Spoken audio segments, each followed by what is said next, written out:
Seguimos. Hace instantes el viceministro de Economía hablaba de la importancia de la aprobación de la Ley de Fortalecimiento de Reservas, la que es conocida como la Ley del Oro. Políticamente se ha dicho que si se aprueba esta ley se venden las joyas de la abuela y podría haber peligro para el futuro de nuestro país. Eso hemos escuchado de algunos diputados, de algunos senadores opositores en el país. Llamó mucho la atención ayer ver que el IBSE, el Instituto Boliviano de Comercio Exterior, que está al margen de la política, son empresarios privados que se dedican a la exportación y a la importación, comercio exterior, pidan, entre las medidas que han sugerido, que se apruebe esta ley, la Ley del Oro. Está con nosotros el licenciado Gary Antonio Rodríguez, que es gerente general del IBSE, Instituto Boliviano de Comercio Exterior. Bienvenido. Muchísimas gracias por la invitación, Jimena. Un saludo cordial a toda la audiencia de este programa. Ustedes fueron ayer y han dado en La Paz 5 medidas, 5 sugerencias para evitar una crisis económica en el país, que en el país ya se está hablando de una crisis, hay escasez de dólares, no se encuentra fácilmente, y entre las medidas está esta, la de la aprobación de la polémica Ley del Oro. Así es, lo primero que tendré que decir, y así empezamos la conferencia de prensa el día de ayer en La Paz, es que nos preocupa que no haya una solución a cortísimo plazo en relación al tema del dólar cuando es factible de lograr. La estabilidad, Jimena, la baja inflación, es una conquista, es un patrimonio de la sociedad civil, del país, luego de que a mediados de los años 80 pasamos por una de las hiperinflaciones más altas de la historia de la humanidad. Si nosotros no somos responsables en lo que hace al manejo de este tema, corremos el riesgo de que esa estabilidad se pierda. Entonces, sobre esta base, primero, de que hay que cuidar la estabilidad. Segundo, el rol que tiene el Banco Central de Bolivia de extremar sus esfuerzos en lo que respecta al uso de las reservas internacionales netas de las que dispone, precisamente para garantizar, dice la ley 1670, la estabilidad monetaria en el país. Sobre esas dos bases, nosotros, para resolver este problema, hemos sugerido dos shocks.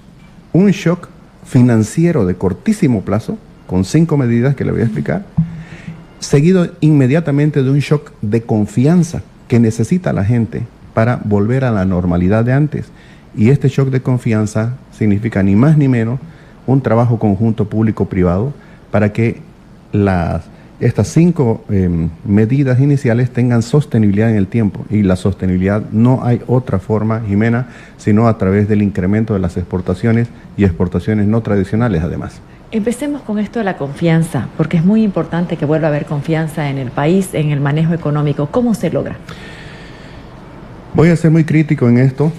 Nosotros en la institución criticamos, pero proponemos, hacemos una lectura desapasionada de la realidad. Lamentablemente, no hay una comunicación fluida con el sector gubernamental. Curiosamente, cuando podíamos haber esperado de que debíamos tener un trato muy especial, siendo que el sector empresarial arriesga, invierte, produce para el mercado interno, exporta los excedentes, no se ha dado un nivel de diálogo fluido durante estos últimos 2 años. Entonces, lo que hoy día estamos viviendo... ¿Ustedes han mandado cartas para reunirse? Miren, voy a hablar del conjunto del empresariado, ¿no? El reclamo es una agenda conjunta público-privada, ¿no? Más allá de que si se mandó o no se mandó cartas, nosotros mandamos cartas al presidente del Estado, le quisimos visitarlo para explicar el tema de la biotecnología, que el futuro de las exportaciones bolivianas y del país depende del sector agropecuario, agroindustrial, para explicarle eso, pero lamentablemente no tuvimos una respuesta hasta el día de hoy, estamos hablando de más de 2 años, ¿no? Entonces, ¿cómo construimos la confianza? Con señales. Gran parte de la economía se mueve por señales. La gente percibe las señales y actúa en consecuencia. El consumidor y el empresario. Entonces, ¿cómo construimos esa confianza? Mandándole señales, ojalá desde ambos sectores, con una agenda y una visión compartida y responsabilidades compartidas hacia adelante. Eso en lo que respecta a la segunda medida que proponemos. Pero la primera para salir de este atolladero en el que nos encontramos, ese shock financiero, tiene que ver con aumentar, pero muy rápidamente, la oferta de dólares en el sistema. Todos sabemos que las reservas internacionales del Banco Central hoy día están, bueno, el último dato que tenemos es del 8 de febrero de este año, estaban por encima de 3.500 millones de dólares, cuando en su momento estuvieron en más de 15.000 millones en el año 2014. ¿Por qué cayó durante todo este tiempo ese nivel? Hay muchas explicaciones, ¿no? Tuvimos 6 años de déficit comercial, que nos quitaron 5.000 millones de dólares en el sector de bienes. Pero tenemos un déficit estructural en el intercambio de servicios, donde entra turismo, donde entra comunicaciones, seguro, etcétera. Ahí hay que añadir el contrabando que se lleva divisas del país, el pago de la deuda externa, los préstamos que el banco le ha hecho al gobierno para sus proyectos, en fin. Ese es el estado que tenemos hoy día, de un estado deseable de más de 15.000 millones. ¿Cómo se construye esto? Exportando más y generando excedentes, exportando más que lo que importábamos. Ok, no vamos a llorar sobre la leche derramada. ¿Qué hacer ahora? Sí, ¿qué hacer ahora? ¿Cómo se aumenta la oferta de dólares? 5 medidas. Tenemos que fortalecer, tenemos que aumentar las reservas de dólares en el Banco Central de Bolivia. La primera tiene que ver con la aprobación de los créditos externos, ¿no? Hay créditos que están conversados, hablados, y un par de ellos recién se han viabilizado, pero hemos visto que hay oposición en la Asamblea Legislativa para aprobar más créditos. Ahí podríamos tener un bolsón de unos 2.000 millones de dólares de ingresos. Segunda medida es la aprobación de la Ley de Fortalecimiento de las Reservas Internacionales del Banco Central, llamada la Ley del Oro, ¿no? ¿Qué significa esto? Que el Banco Central podría comprar oro a los mineros en bolivianos y con eso incrementar sus reservas de oro monetario, ¿ya? La tercera medida tiene que ver con esto último. El Banco Central, de acuerdo a la ley 1670 y el artículo 16, dice que el Banco Central puede disponer del oro monetario o ignorar el oro monetario. Ahora, permítame un segundito, para ir por partes. Vamos, o sea, dice se debe aumentar la oferta de dólares. Sí, eso sería de lógica, ¿no es cierto? Aprobando créditos internacionales y aprobando la ley del oro, eso pasa sí o sí por la Asamblea. Correcto.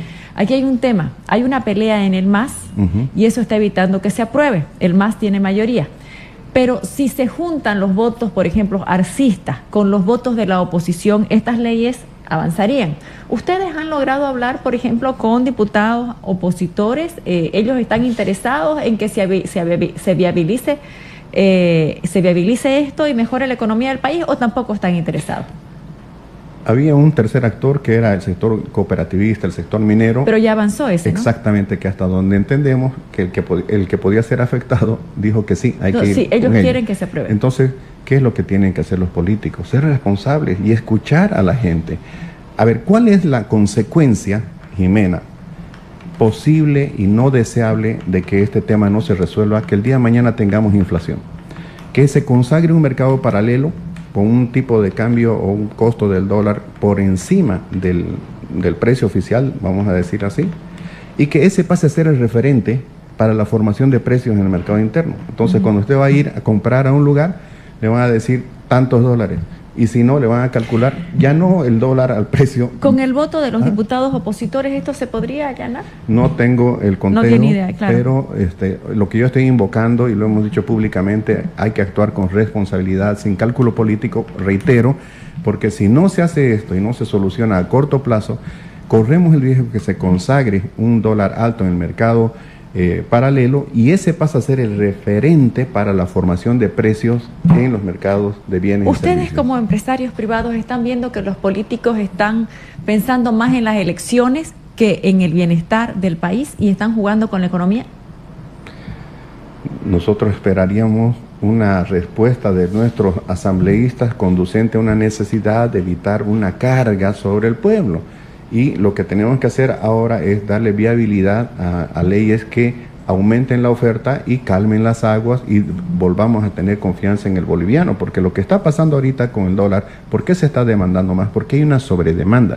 Primero, porque hay elementos especulativos, pero también hay una genuina preocupación en la población de que si el dólar se va a disparar el día de mañana, quieren guardar, mejor dicho, proteger su poder adquisitivo, que no lo podrían hacer guardando a los bolivianos. Entonces, los asambleístas, los políticos deberían, reitero, actuar en consecuencia, sabiendo que si no damos una solución rápido a esto, la consecuencia va a ser una inflación, ¿no? Un segundito, poneme ese titular de ANF que dice los privados quieren que se vendan las joyas de la abuela, algo así decía, no, el de ANF. Esta es una nota que saca el IPSE donde explica la importancia y urgencia de aprobar. Aquí está, IPSE sugiere vender las joyas de la abuela y eliminar el ITF y ofrecer bonos en dólares. Esto de las joyas de la abuela, porque es muy importante aclararlo, es un tema psicológico, el tema de las joyas de la abuela.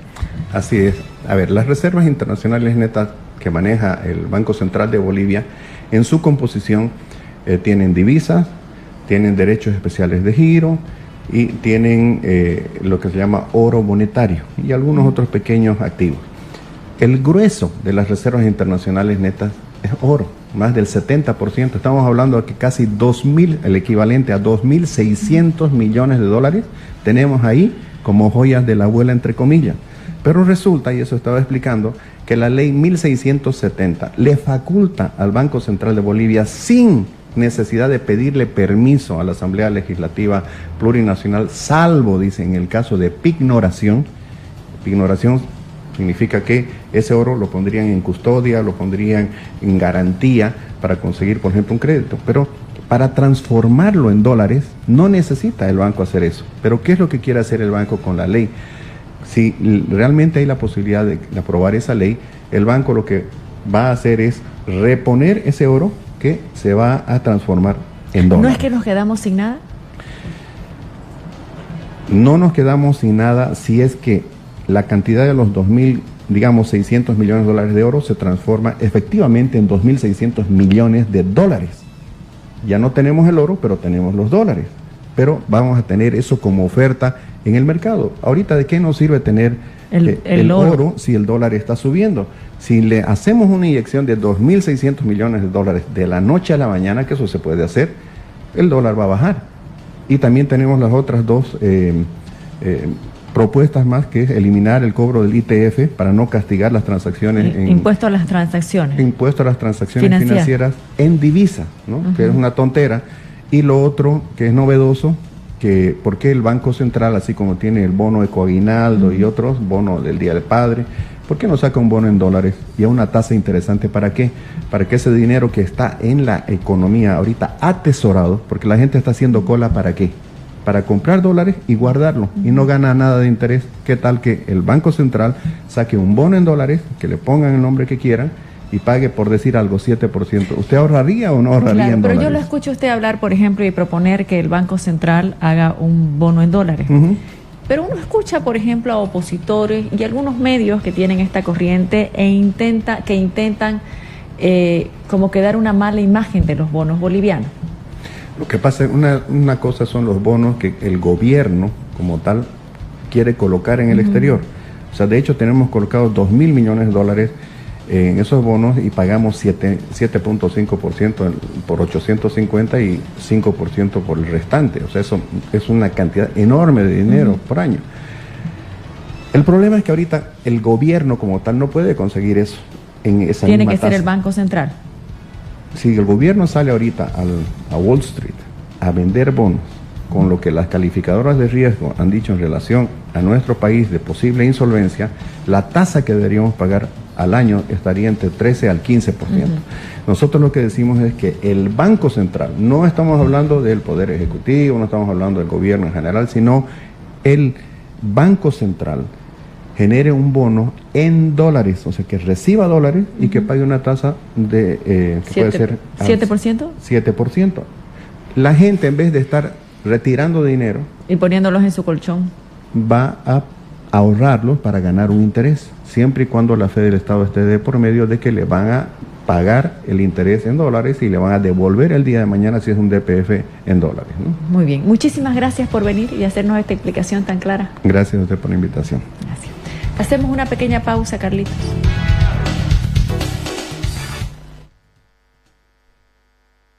La verdad sobre los nuevos contenidos curriculares. Interpretaciones malintencionadas están inundando las redes sociales. Placeres y displaceres. ¿Qué estamos fomentando con esto? Que el profesor pueda